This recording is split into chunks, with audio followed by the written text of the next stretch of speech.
जी नमस्कार सर, मेरा नाम चंदन है, प्रोडक्ट मैनेजर। देखिए आपकी जो क्वेरी थी कि फीस मैनेजमेंट कैसे वर्क करता है हमारा प्लेटफॉर्म का।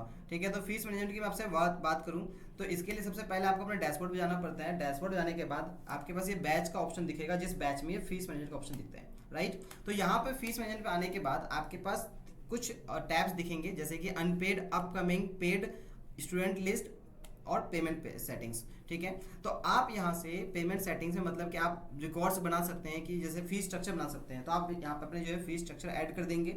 आप यहाँ पे कितने फीस स्ट्रक्चर ऐड कर सकते हैं, जैसे कि कितना, मान लेते मेरा क्लास 12 है तो 12th क्लास का एक प्राइस आपने दे दिया, क्लास 12th फीस स्ट्रक्चर आपने दे दिया। यहाँ पे इसकी अमाउंट है 12th क्लास की, मान लेते हैं 18,000 इसकी टोटल अमाउंट है, राइट। तो आप 18,000 है और ये 18,000 हम 12 इंस्टॉलमेंट से बच्चों से ले रहे हैं। तो इस तरह से आप चाहते हैं एक प्रॉपर यहाँ बनाना, तो आप बना सकते हैं, राइट। तो क्रिएट इंस्टॉलमेंट्स में क्या आ गया कि बच्चों का यहाँ पे हर महीने का एक फीस आ जाएगा, जैसे कि 1500 पर मंथ का। अब इसके बाद हमने इस स्ट्रक्चर को सेव कर दिया। सेव करने के बाद मैं नेक्स्ट आपसे बात करूं तो अब आपका जैसे टैक्स इनवॉइस भी डालना है, बिलिंग डिटेल्स भी डालना है कि जीएसटी नंबर हो गया, एड्रेस है, राइट। तो आप ये सब चीज़ भी यहाँ पे मेंशन कर सकते हैं अपने टैक्स इनवॉइस डिटेल्स में। अब मैं बात करूं तो जो आपने जो स्ट्रक्चर बनाया है, आप चाहते हैं कि आपके बच्चों को कब तक रिमाइंडर जाए, तो ये है 3 डेज पहले रिमाइंडर चला जाएगा उनके पास पेमेंट ड्यू से, 3 डेज 1 डे पहले, 3 दिन पहले और 7 डेज पहले। तो इस तरह के जो है आपके पास 3 ऑप्शन आएंगे जो ऑटो रिमाइंडर का ऑप्शन है, ठीक है। और इसके अलावा आप कभी भी रिमाइंडर खुद ही सेंड कर सकते हैं। जैसे कि यहाँ पे मैं बात करूँ अनपेड है तो मैं इस पर्टिकुलर स्टूडेंट पे जाऊँगा, अनपेड में से मुझे दिख रहा है तो मैं इस पर क्लिक करने के बाद और यहाँ पे सेंड रिमाइंडर किसी भी टाइम में शेड्यूल कर सकता हूँ। तो ये आप जो है ऑटो रिमाइंडर भेज सकते हैं बच्चों को।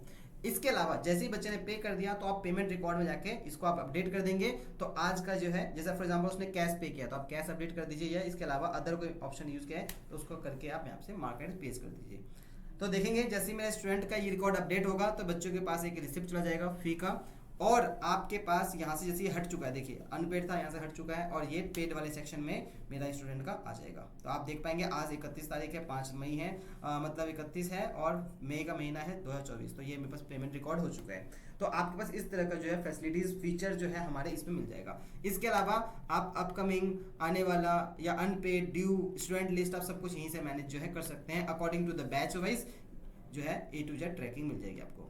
Thank you so much, I hope आपको अच्छा लगा हो। कोई भी क्वेरी के लिए आप रीच करें। मैम का एक डाउट था ये कि मैम पूछ रही है कि एक्चुअल में अगर ये जो मैसेजेस हैं अगर ये कंप्लीट हो जाए, हम 10,000 मैसेज फ्री देते हैं तो आप 20 पैसा पर एसएमएस के हिसाब से फिर 2000 का जो है आप नेक्स्ट 10,000 एसएमएस आप ले सकते हैं, ठीक है सर। 20 पैसा पर मैसेज होने चार्ज कटेगा जी ठीक है, डन है। Okay, thank you.